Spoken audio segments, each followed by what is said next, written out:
OpenRAN, Radio Access Network, very 5G, 6G. I am Richard Foggie from Innovate UK KTN, my glamorous assistant. Simon Hart from Innovate UK. Quick show of hands. So how many people in here have heard of Innovate UK before? Okay, about 50%. That's about right. What about UKRI, UK Research Innovation? Okay, that's also good. So, okay, just for clarity as well, UKRI is the UK's research and innovation agency. It's funded to around 20 billion. It funds every single sector across the UK in a whole variety of science and technologies. We are Innovate UK. So we are the business-facing and business-funding part of UKRI. And what we do is to help turn research ideas into companies, into scale-ups, into products and services to create jobs and economic growth. And we do that through providing support, and that could be R&D grants, so actually money to go and do something, to go and try something out, develop something.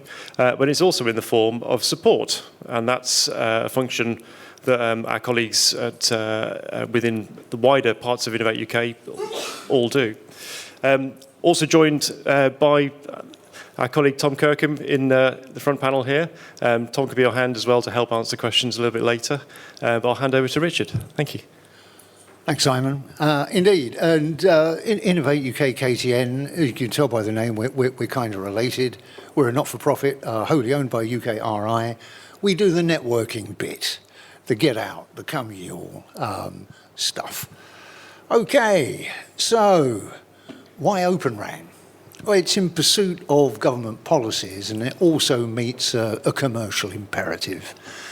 So 5G is wonderful, gives you basically fibre connectivity over the air, that type of thing.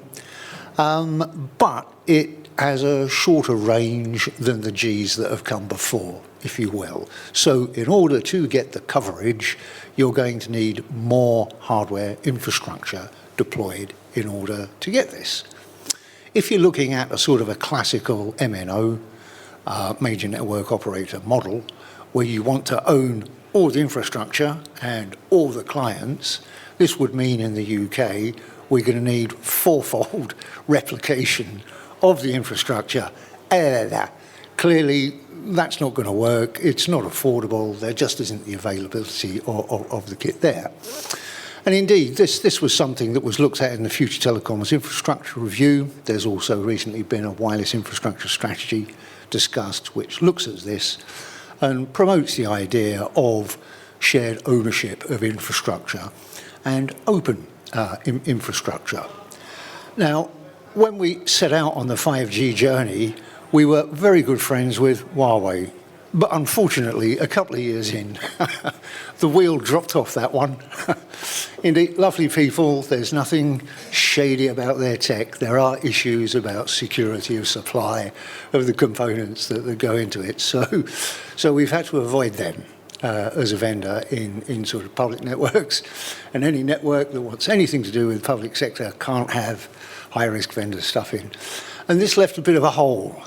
Indeed, Oliver Dowden was the Secretary of State at the time, and he's reckoned it's put about a 5-year and a 2 billion hole in our 5G ambitions, and led very rapidly to the supply chain diversification strategy.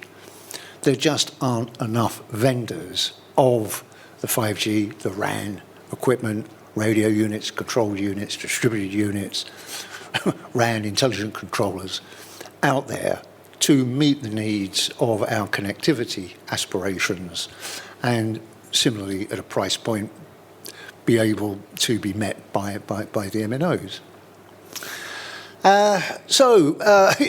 What I don't have is a slide on what OpenRAN is. If you're curious, check it out. The 3GPP will have all the specifications for you. It's a bit like Bluetooth was circa 1996, 1997. So the enterprise OpenRAN, that comes from the ORAN Trademark Alliance, enterprise vendors who are doing OpenRAN, but in an enterprise kind of way. that stuff kind of works.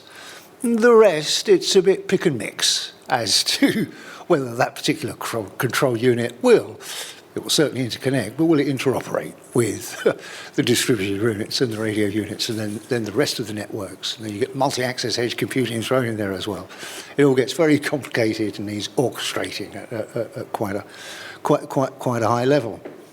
So it's been supported to a significant extent. So the Open Networks ecosystem won competition. That was, as I recall, about £93 million worth of collaborative R&D going into some large demonstration projects to prove out the technology.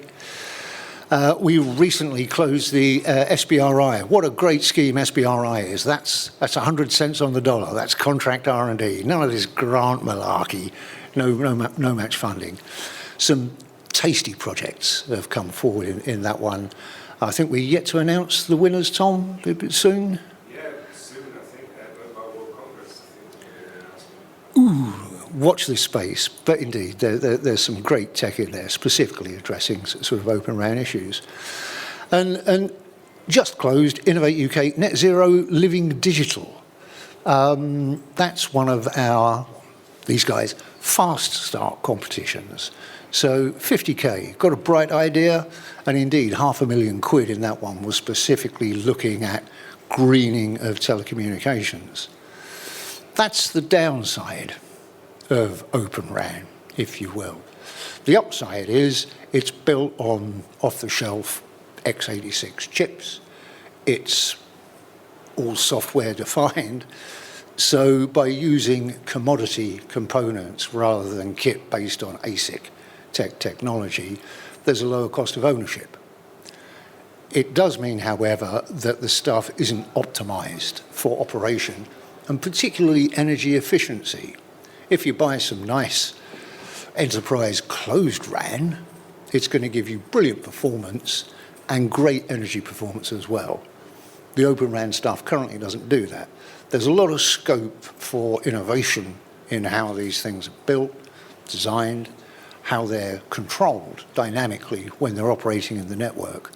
A lot of scope to come up with better solutions there. And hopefully that Innovate UK Net Zero Living, a few hairs will have been started running from that one. Indeed, it's not just Bunny, other support is available. So UK TIN, the UK Telecommunications Innovation Network, hosts a lot of resource, a community looking at this thing. It's also a good place to get links on the DSIT funding that will be coming out. And indeed, the Sonic Labs, our cousins in the digital catapults are part of the UKRI Innovate UK empire as well, or the constellation.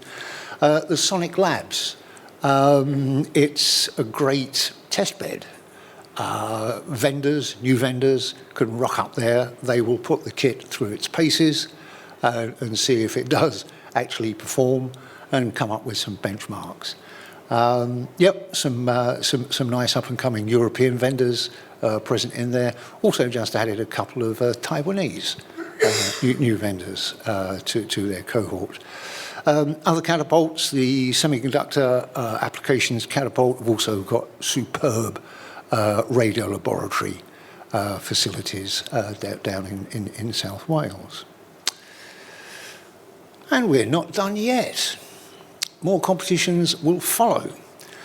So this is from the Technologies Mission Fund, and we've got to get through all of it by March 25, I think, as I score. So we've got an iCure call likely coming up. That's a great pre-accelerator looking at getting stuff out of universities and into business. A4I, analysis for innovators. There'll be a call around that. And we're likely to have a rerun of the Fast Start competition. I'm not entirely sure what DSIT are up to in terms of sort of their large collaborative R&D stuff. A couple of their fellows I was talking to was thinking about maybe another SBRI in the not too distant future. So, a lot of action going on, a lot of interest, a lot of activity.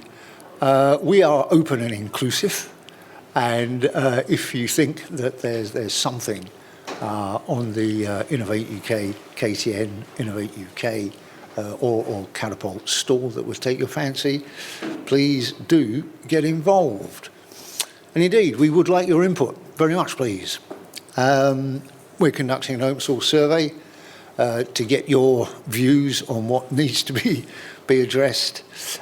Similarly with OpenRAN and future telecoms, we're asking for you to connect with us, keep in touch, and also let us know what the hot topics are for you. Okay.